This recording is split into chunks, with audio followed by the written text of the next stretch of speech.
Répondez avec moi à cette question. Il s'agit de quoi? Incompétence, médiocrité ou humilité?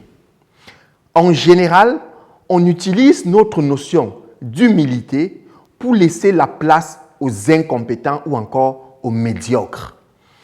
La société se retrouve malheureusement dans un système de médiocrité parce que ceux qui ont la compétence, vous avez vu les guillemets, laissent les autres prendre la scène et finalement, on se retrouve dans un environnement où tout le monde parle même des choses qu'ils ne maîtrisent pas. Simplement parce que les vraies personnes qui maîtrisent ont choisi d'être, disent-elles, humbles. Il faut savoir que la nature a horreur du vide. Je vais partager avec vous cette histoire lors d'un entretien d'embauche. Toi qui recherches le travail, arrête avec tes approches d'humilité. Pendant cet entretien, le recruteur pose la question à une personne et la personne de répondre. Le recruteur de lui demander sur une échelle de 1 à 10, quelle est la note que vous pouvez vous donner sur le logiciel Excel? Et la dame de lui répondre 5,5 ou 9.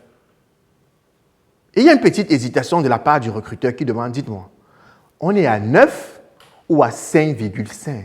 Et la dame dit, bon, je préfère 5,5. En réalité, je n'aime pas trop parler de moi. Je préfère que ce soit les autres qui parlent de moi. On est où là? En d'autres termes, le prochain candidat qui va venir, lorsqu'on va lui poser la même question, aura le courage, le toupet de dire 9 avec une certaine autorité. On va le recruter et on va découvrir après qu'il est incompétent. Et toi, parce que tu as voulu être humble, tu seras mise de côté.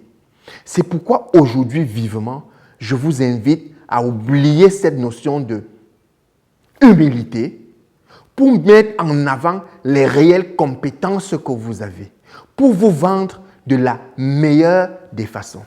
Mais en fait, je peux comprendre, il y a des gens qui manquent de confiance en eux. Je peux comprendre, il y a des gens qui n'ont pas une réelle estime d'elles-mêmes.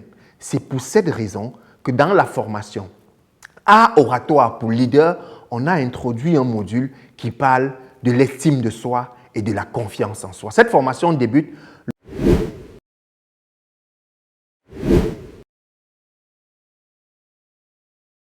Je t'invite vivement, toi aussi, qui manque de confiance en toi, qui manque d'estime en soi, de profiter humblement de cette formation. Tu peux nous contacter via les numéros qui s'affichent au-dessus de cette vidéo ou encore remplir le lien et nos équipes te contacteront. Merci.